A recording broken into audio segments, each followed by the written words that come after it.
Bueno, muy buenos días. Vamos a dar inicio a la clase de síndrome de lisis tumoral. Los objetivos de la clase son interpretar y analizar un caso clínico de lisis tumoral, identificar y reseñar la etiopatogenia, analizar la fisiopatología, identificar los hallazgos semiológicos, comprender la trascendencia y resguardos en la población de riesgo, integrar dicho síndrome a las afecciones hematológicas que se desarrollarán en la semana, y delimitar las generalidades terapéuticas y establecer las conclusiones.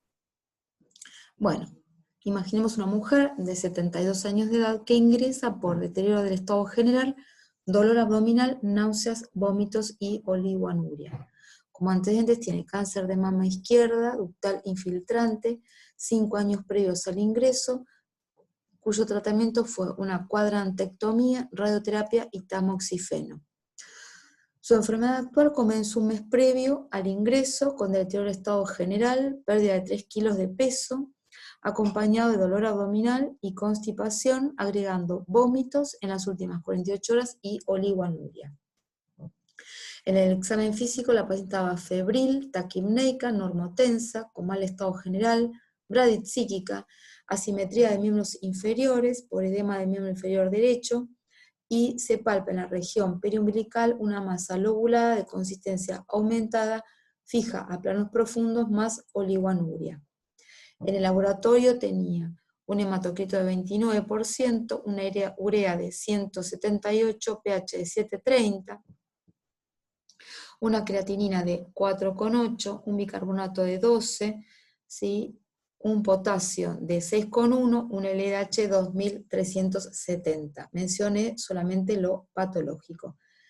Cabe destacar que tenía una función renal previa normal. Un Doppler de miembros inferiores con una trombosis iliofemoral derecha. En la tomografía de abdomen tenemos una masa, ¿sí? En flanco y región retroperitoneal derecha, ¿sí? Correspondiente a probablemente el riñón con una hidronefrosis. Pero si bien es un riñón que parece hidronefrótico, también se observa que existe un conglomerado adenopático en la región retroperitoneal. ¿Por qué decimos conglomerado adenopático? Y porque es una confluencia, ¿sí? De una masa isodensa con las estructuras de partes blandas y con una rarefacción en uno de los puntos de este conglomerado adenopático señalado por la flecha amarilla. Esta rarefacción podría ser una necrosis de dichos ganglios. Acá tenemos esta masa, que podría ser un conglomerado adenopático, que seguramente obstruye la zona renal y por eso esa hidronefrosis. Y ven estas zonas más radiolúcidas que serían zonas de licuefacción de esta masa. Bien. La masa abdominal, y ya en región inferior, desplazando a la vejiga.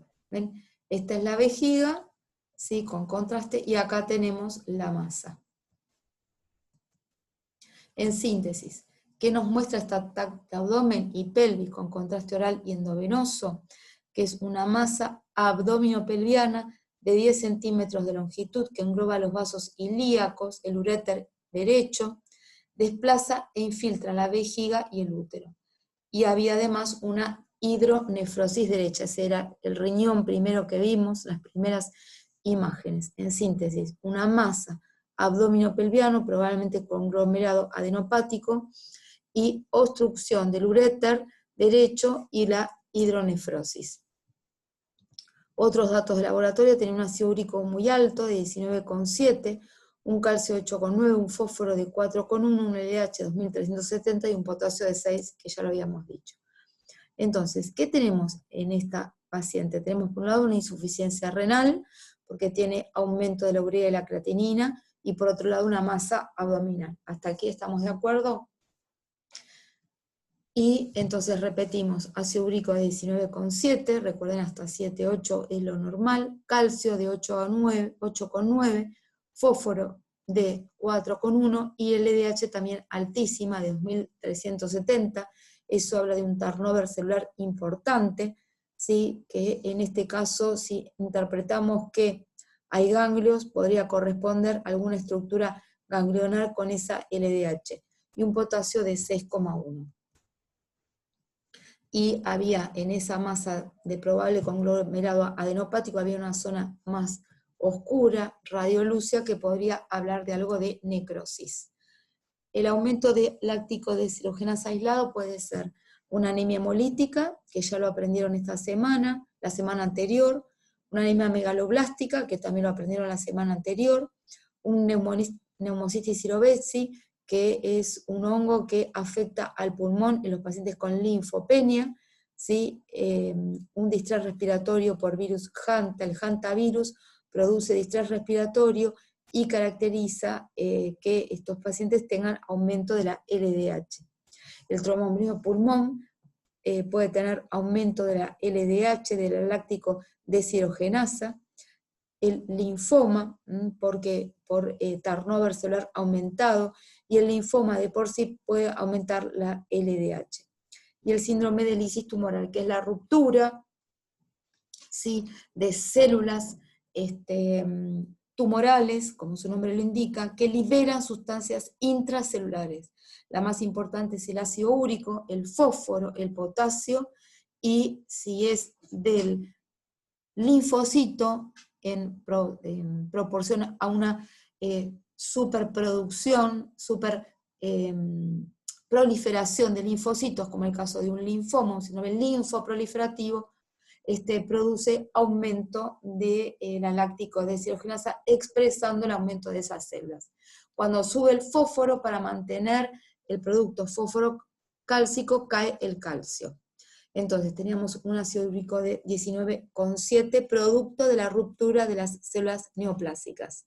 Entonces, el aumento de la LDH más el aumento del ácido úrico es diagnóstico de lisis tumoral en el contexto clínico de lo que hablamos. ¿Por qué el paciente puede hacer una insuficiencia renal aguda? Puede ser prerrenal, renal o posrenal. La prerrenal es la hipovolemia, la renal es el contraste iodado endovenoso, la lisis tumoral espontánea, cuando nosotros tenemos un tumor que no se trata, estas células cuando son en gran cantidad, ustedes saben que cuando hay un proceso proliferativo neoplásico, no se acompaña de irrigación al mismo tiempo, entonces hay una isquemia relativa, de modo que cuando hay proliferación de células sin proliferación de irrigación, hablamos de lisis. En este caso, sabemos que hay una neoplasia subyacente por el cortejo sindrómico de esta paciente, entonces hablamos de una lisis tumoral espontánea, porque espontáneamente se empezó a romper, a licuar ese tumor y está liberando las sustancias de estas células, que son la LDH, el calcio caído, el aumento del fósforo, el aumento del potasio, el aumento del ácido úrico. Y posrenal, en este caso, pudo haber una obstrucción ureteral extrínseca. En síntesis, entonces, este paciente tiene insuficiencia renal aguda por hipovolemia, renal por contraste endovenoso, secundaria a la lisis tumoral espontánea, y posrenal por la obstrucción ureteral extrínseca.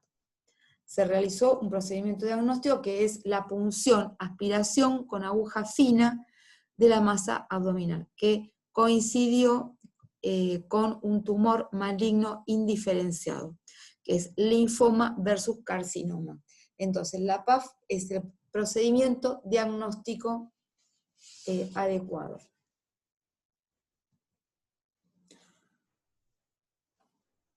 La inmunomarcación mostró un fenotipo correspondiente al linfoma difuso de células B grandes. Este síndrome linfoproliferativo lo vieron en la semana de síndromes de anemias con síndromes linfoproliferativos. De todas maneras, esta semana hicimos hincapié en que los linfomas son una proliferación de linfocitos, ya sean ganglionares, ¿sí?, que van aumentando su cantidad. Por ejemplo, acá sería un conglomerado adenopático retroperitoneal, linfoma difuso de células B, se lo llama. En síntesis, esta paciente tenía insuficiencia renal aguda, hiperuricemia, lisis tumoral espontánea y un linfoma no Hodgkin difuso de células B.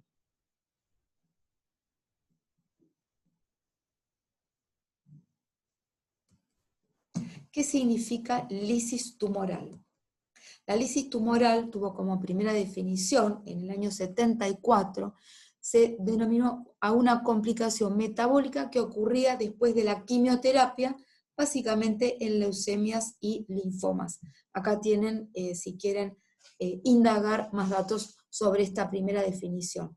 En conjunto vamos a tener una masa tumoral que se está necrosando, y esas células necrosadas que tienen poca irrigación y mucha masa liberan ácido úrico, fósforo, potasio y lactato, y cae el calcio para mantener el producto fósforo cálcico. Entonces todo aumenta menos el calcio. Todo esto está generado por destrucción de células tumorales que excede la capacidad de excreción renal normal, y hay mecanismos celulares de amortiguación. Todo ello conlleva un riesgo potencial de fallo renal y muerte súbita por potasio aumentado y calcio bajo. En síntesis, ¿qué se tienen que llevar hasta ahora de esta afección? Que la lisis tumoral, como su nombre lo indica, puede tener muchos ganglios, pero el eje conductor es la presencia de una masa. Esta masa sí puede tener una necrosis en algunas partes, y se va a ir liberando desde la necrosis de estas células que tienen poca irrigación y mucha proliferación. Se va a liberar ácido úrico, fósforo, ¿sí?, potasio, el calcio baja y el lactato aumenta. Recordemos, el calcio bajo para mantener el producto fósforo cálcico, y el potasio aumentado, el calcio bajo son mortales. ¿Por qué? Porque ambos pueden dar arritmias.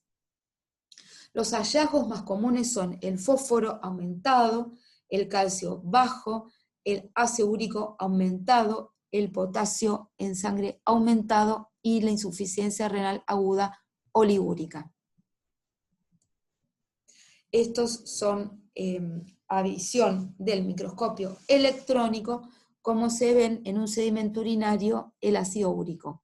Si ustedes están de guardia y tienen sospecha de una lisis tumoral, pueden pedir una muestra de orina al azar, una muestra de sangre, y hacen el cociente entre el ácido úrico en sangre y el ácido úrico en orina, que si es mayor a 1, hablamos de que el paciente está perdiendo,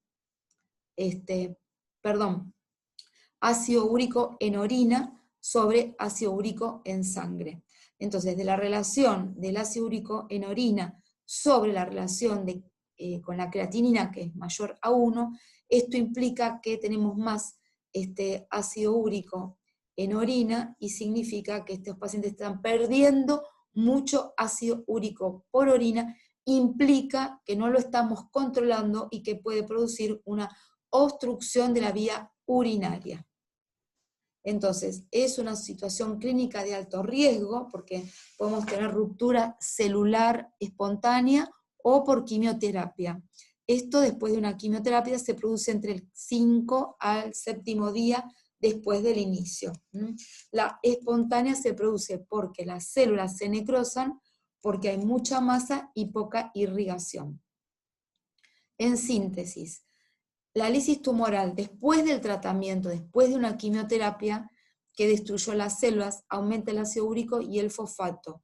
Pero como no hay células tumorales nuevas que reutilicen el fosfato liberado porque la quimioterapia barrió todo, se va a producir un aumento del fósforo, pero el calcio baja para mantener el producto fósforo cálcico.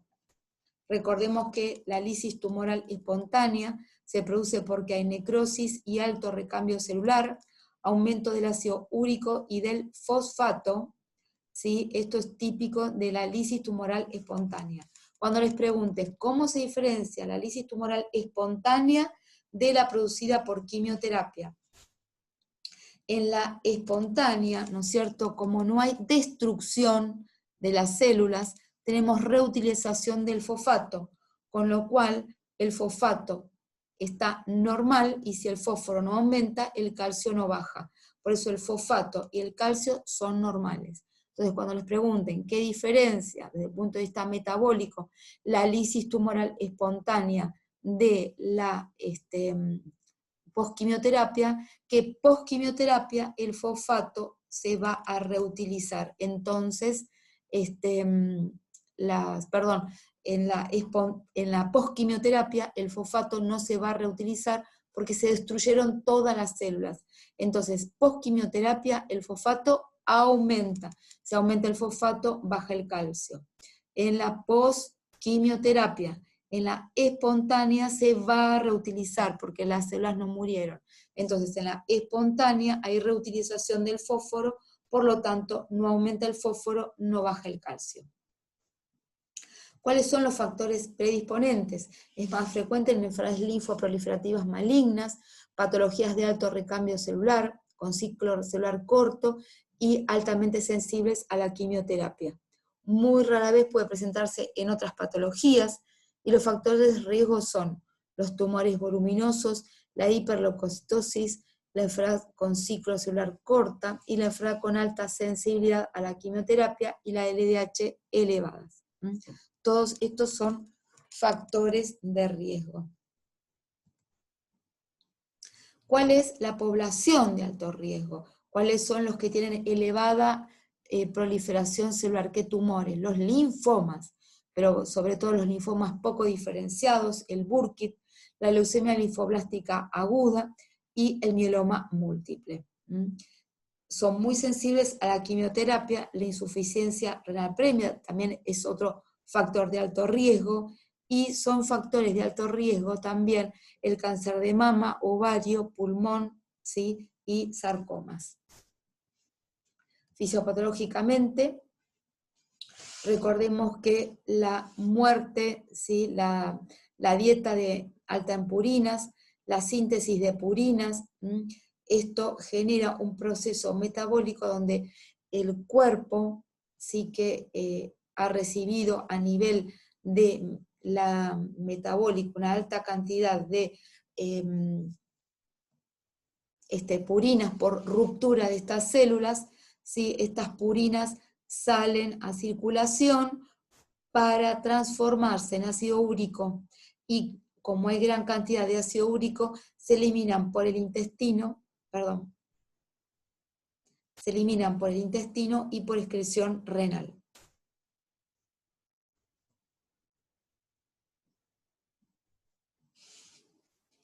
La liberación de grandes cantidades de potasio, fosfatos y ácidos nucleicos secundarios a la muerte y destrucción de células neoplásicas genera hiperuricemia. La degradación metabólica de las purinas intracelulares liberadas por la fragmentación de los ácidos nucleicos de las células normales. Entonces, la hiperuricemia es la principal fuente de excreción, y dentro de esta, la secreción renal de ácido úrico es la más importante fuente de eliminación, y se segrega, se supera una capacidad excretora del túbulo renal por gran cantidad .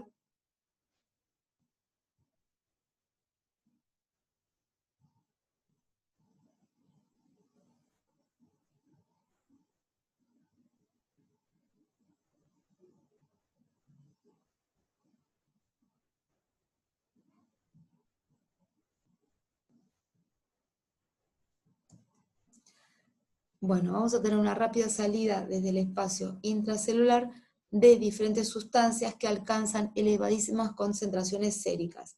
Aumenta el ácido úrico, el potasio, la LDH, el fósforo, y cae el calcio, para mantener el producto fósforo cálcico. La hiperuricemia en la espontánea cursa con fósforo normal porque hay una reutilización, cosa que no pasa en la secundaria. En la secundaria se murieron todas las células, entonces el fósforo no se reutiliza, por lo tanto el fosfato aumenta en sangre. Entonces la lisis tumoral secundaria, por no reutilización del fósforo, hay un recambio de ácidos nucleicos, hay aumento del ácido úrico, precipitación de uratos en los túbulos colectores, el parénquima renal, y nefropatía por ácido úrico, más insuficiencia renal.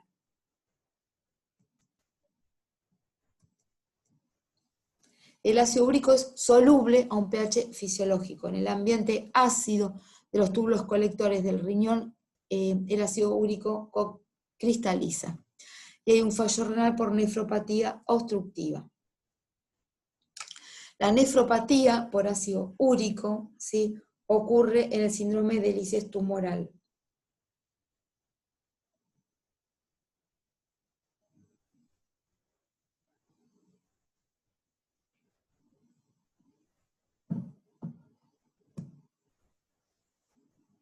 Entonces, la nefropatía por ácido úrico se caracteriza porque tiene ácidos úricos superiores a 15, entre 15 y 25, se depositan en los túbulos renales y lleva a oliguria e insuficiencia renal.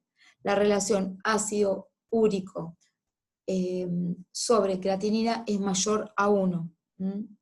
Y la hidratación, la alcalinización de la orina, hay que realizarla para disminuir la producción.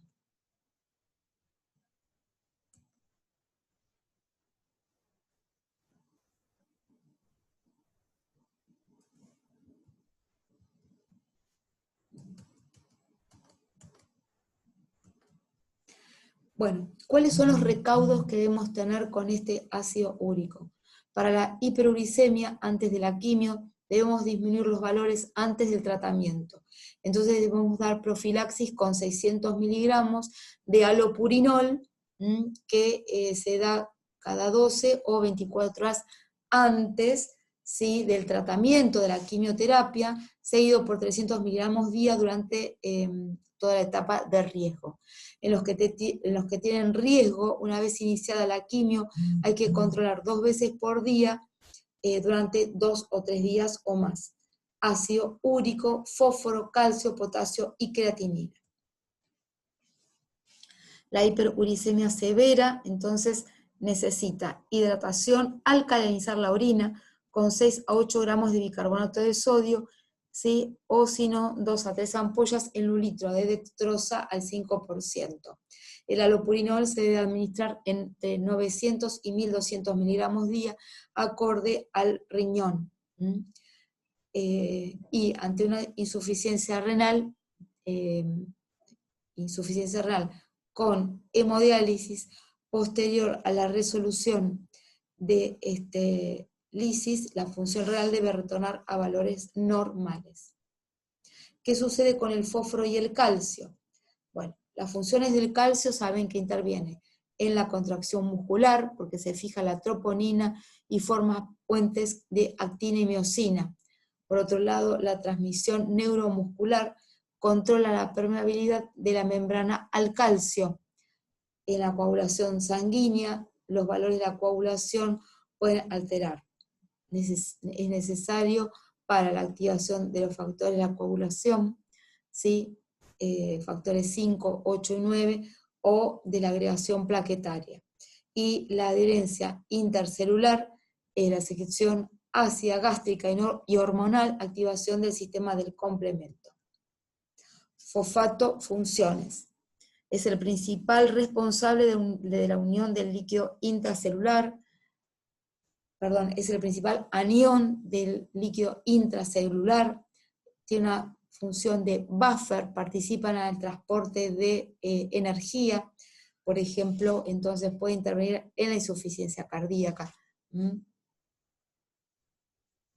Y porque podría ser un mecanismo protector.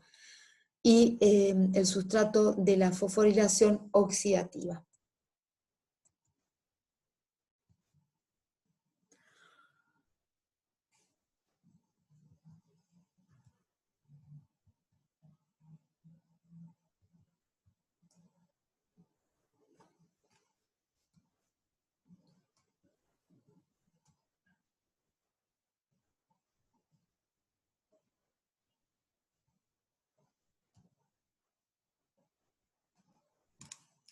Bien. Los linfoblastos, ¿sí? Que son las células inmaduras de la hematopoiesis, que corresponde a los linfocitos, son especialmente ricos en fósforo, con un contenido 4 veces mayor a aquel de los linfocitos normales. La hiperfosfatemia se debe a rápida liberación sin reutilización del fósforo, disminución de la eliminación renal. La hiperfosfatemia es un fósforo mayor a 5 cuando tenemos insuficiencia renal con valores de 6,5 a 9,5 miligramos por decilitro, se une al calcio y precipita. En el parénquima renal y los vasos sanguíneos, la presencia de esta nueva entidad produce a nivel del parénquima renal y los vasos una hipocalcemia. Entonces, el fósforo que proviene de lo que ya explicamos da necrosis celular extensa, como la insuficiencia renal, son las causas más frecuentes.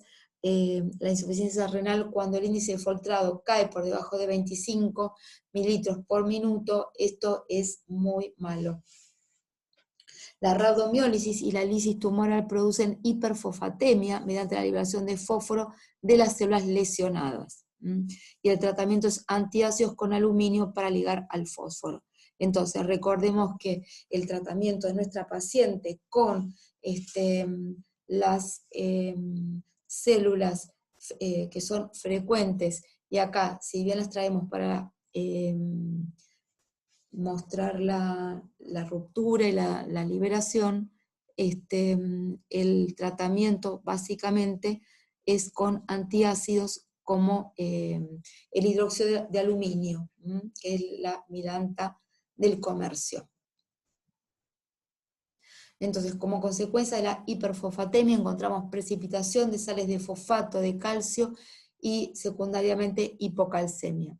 Cuando el producto fosforocálcico, ¿sí?, excede a los 60, por ejemplo en el caso de nuestro paciente, al principio había que ponerle, ahora cuando vuelve al piso no, porque no tenía esta situación, y cuando el producto calcio-fósforo excede a los 60 miligramos, hay riesgo de precipitación del fosfato de calcio en la microvasculatura y los túbulos. Por eso se llama el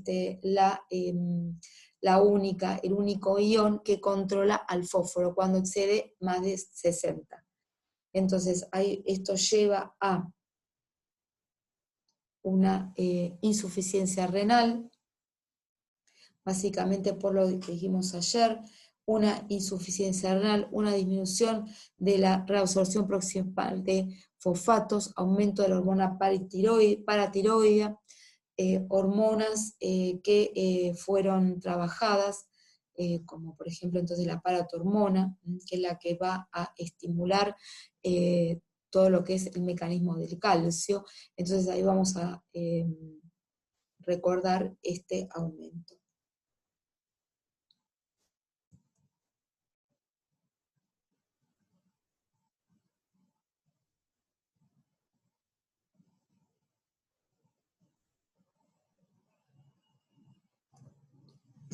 Bien, así como anteriormente vimos que aumenta el fosfato, la hipocalcemia produce las siguientes manifestaciones. El aumento de la excitabilidad neurohumoral genera hiperreflexia, tetania o convulsiones. Esto obedece a la lisis tumoral, pero recuerden que debemos tener siempre un sustrato fisiopatológico que la justifique. La hiperreflexia, a veces el potasio aumentado, lo mismo que la tetania, vale para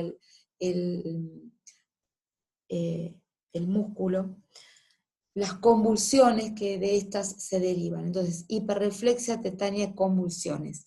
Los tumores cardiovasculares, como la insuficiencia cardíaca y el QT prolongado. Recuerden de hacer un electrocardiograma todos los días. Es importante diferenciar el calcio total, que es de 8,5 a 10,2 miligramos por decilitro, de la lisis, de la pseudolisis tumoral, porque puede aumentar el calcio, pero a un bajo nivel, no para tratarlo de una, sino tenerlo al paciente en custodia con observación de cuáles van a ser las pautas de alarma. El calcio total es de 8,5 a 10 miligramos por decilitro, y el calcio ionizado es de 4,8 a 7,2 miligramos por decilitro, y el potasio es de 1 en general.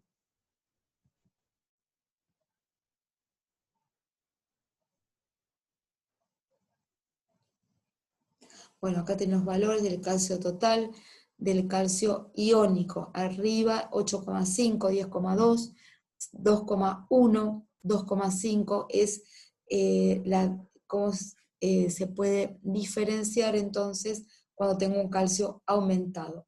Ese calcio aumentado debemos diferenciarlo del calcio ionizado. Normalmente el aumento del calcio en sangre los permite a ustedes diagnosticarlo y diferenciarlo.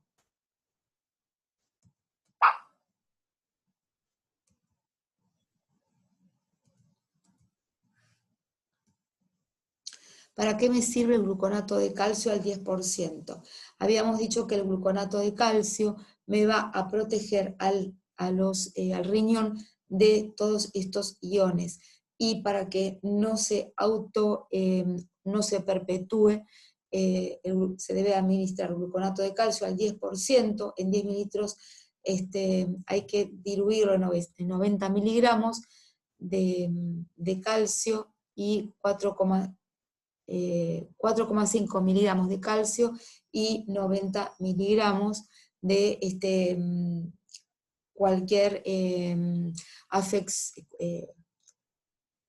cualquiera de los iones que puede modificar indirectamente el calcio. Diluir 10 mililitros de la solución, esto cargado en un pendrive. Diluir 10 mililitros de la solución del calcio en 100 mililitros de dextrosa. Calentar a baño María, la infusión puede ser de cualquier tóxico, entre comillas, digo esto porque puede provenir del mismo riñón, y con la infusión a 0,5, 1 mililitro minuto. La dosis en agudo es de 100 a 200 y el mantenimiento es 1 a 2 miligramos por kilogramo.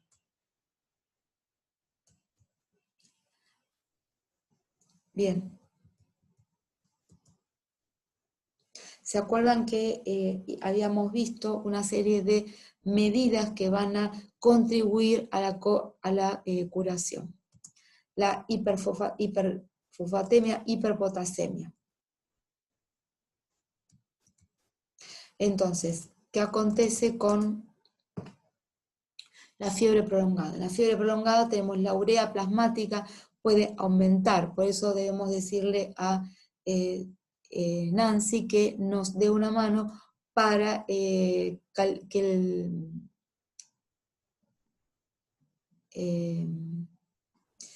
el ácido úrico empiece a disminuir. Entonces, la urea plasmática puede aumentar, ¿sí? Hay caída del filtro glomerular, lisis de células tumorales, catabolismo proteico inducido por corticoides, fiebre y ayuno prolongado. Entonces, la consecuencia más peligrosa es el potasio aumentado por liberación del potasio intracelular. O sea, la situación de amenaza de muerte, de ruptura de estas células, es el potasio aumentado y el potasio aumentado y la caída del calcio.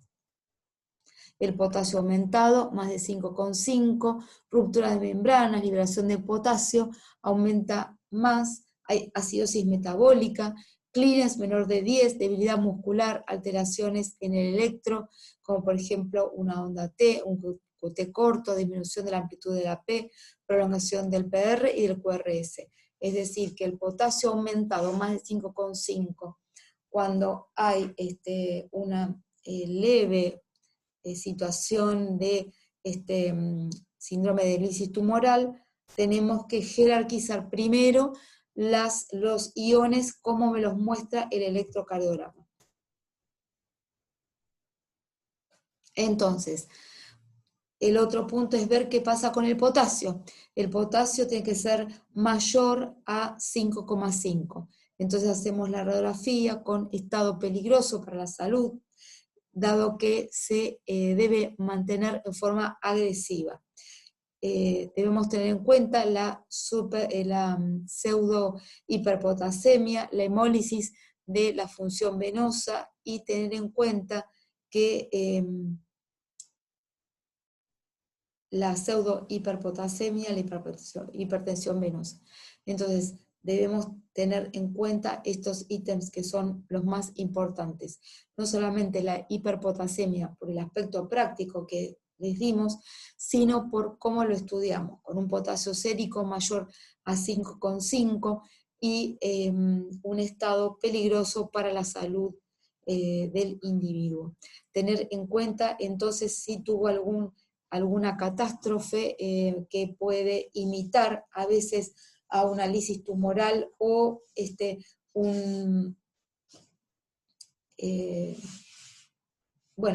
puede imitar una lisis tumoral. Entonces, tener en cuenta la pseudo hiperpotasemia, por ejemplo, por una hemólisis, ¿sí? de punción venosa. Los leucocitos tienen que ser mayores a 50.000 y trombocitosis 1.000.000. El mecanismo de aumento es la liberación directa de potasio porque se rompen las células. Entonces, coloquemos los otros que contribuyen a esta situación son la acidosis metabólica, el índice de filtrado glomerular, cuando el filtrado glomerular es menor a 10, o sea, la insuficiencia renal, ¿sí? El índice de filtrado glomerular cuando el filtrado es menor a 10. Y el potasio urinario debe ser superior a 30, salvo que el paciente esté con una falla renal. Entonces recordemos que lo más importante para nosotros como clínicos es el ácido úrico, que lo podemos bajar, pero no podemos bajarlo con menos de 600 miligramos. Pero el ácido úrico en general está presente. Las otras son el aumento del potasio, ¿sí? La bajada del calcio. La debilidad muscular es por el electrocardiograma que va a tener trastornos a partir de 6. El potasio, a medida que aumenta, a la izquierda tienen la flechita que va aumentando de potasio bajo a alto. Entonces, cuando el potasio está un poco bajo, hay trastornos estrechos y elevada la T de B2 a B4. La base de estregnina ya no se usa, disminución de la amplitud de la P y ensanchamiento del QRS, aparición de P y prolongación del QRS. Después tenemos la sistolia ventricular.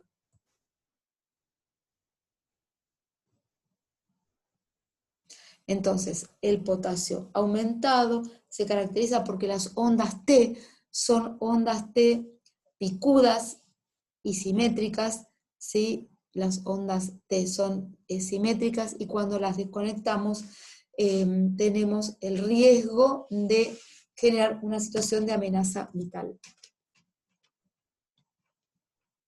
Entonces acá tenemos un patrón con aumento del potasio que imita un pseudoinfarto. Pseudoinfarto, el potasio aumentado. La hiperpotasemia puede dar arritmias graves y la muerte. De allí que sea una fuente de origen de arritmias severas y palpitaciones. La hiperpotasemia o la produce arritmias graves y muertes. La tardía produce aumento de la respuesta ventricular, y la sistolia ventricular también va a tener dos componentes, ¿no es cierto? Esta situación es bastante peligrosa porque el paciente puede hacer ilio, del griego yo detengo, es decir, un ilio, una distensión de las asas intestinales donde se van a agrupar todas los complejos B que tienen que ir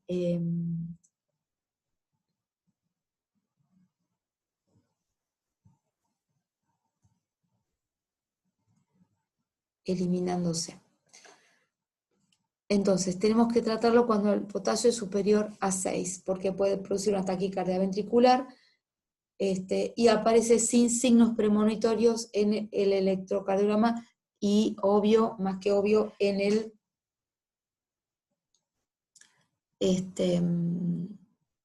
bueno, en todo el aspecto clínico general, ¿no?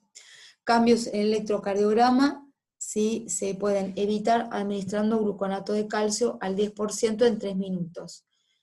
Se puede repetir a los 5 minutos si es necesario. Bloquear el nódulo auriculoventricular sin respuesta real al calcio, 10 unidades de corriente en 500 de insulina corriente al 20%. En 1 hora complementar la insuficiencia renal aguda con furosemida, ¿sí? 40 miligramos, es decir, un comprimido entero. Luego del estadio agudo, Calle-Exalate, 30 gramos, en 50 de sorbitol al 20%, rectal, 50 miligramos, 50 gramos en 260 de sorbitol al 20%, como enema a retener. Bien, ¿y qué nos queda?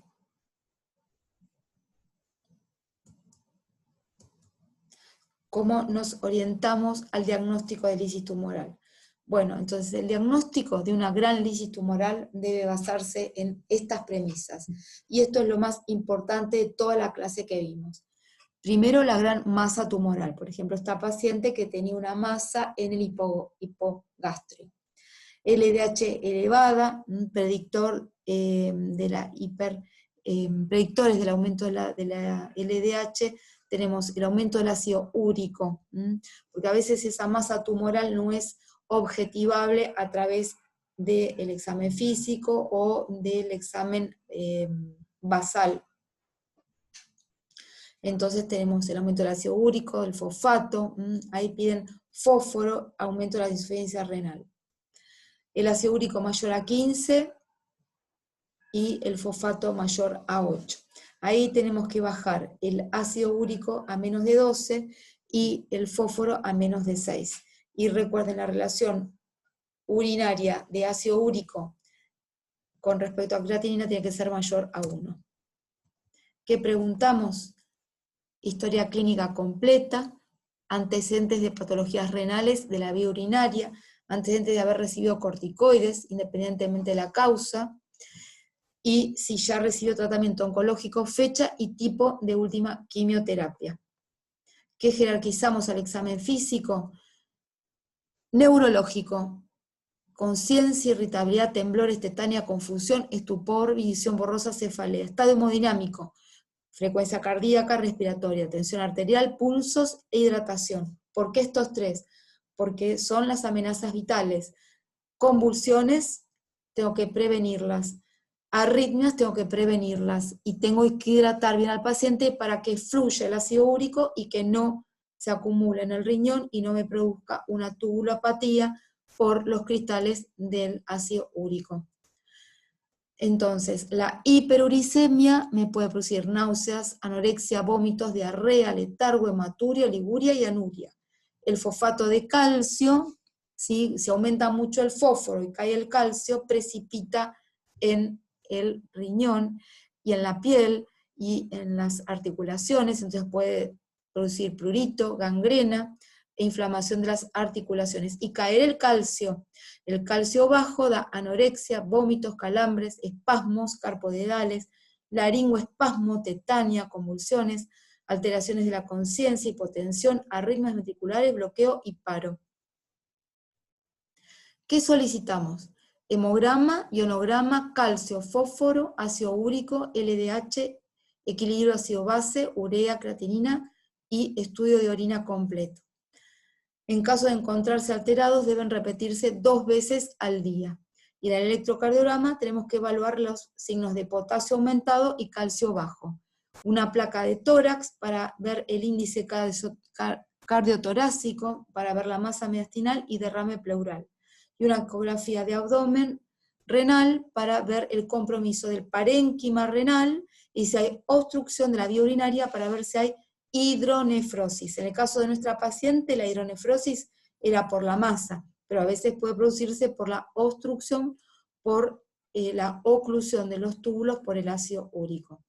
Profilaxis, corregir la contracción de volumen, la hipercalcemia, la uropatía obstructiva, todo esto previamente. Comenzar con alopurinol 2 días antes, con 600 a 900 miligramos día, expandir con solución fisiológica, excreción urinaria, el individuo tiene que orinar más de 2,5 litros por día.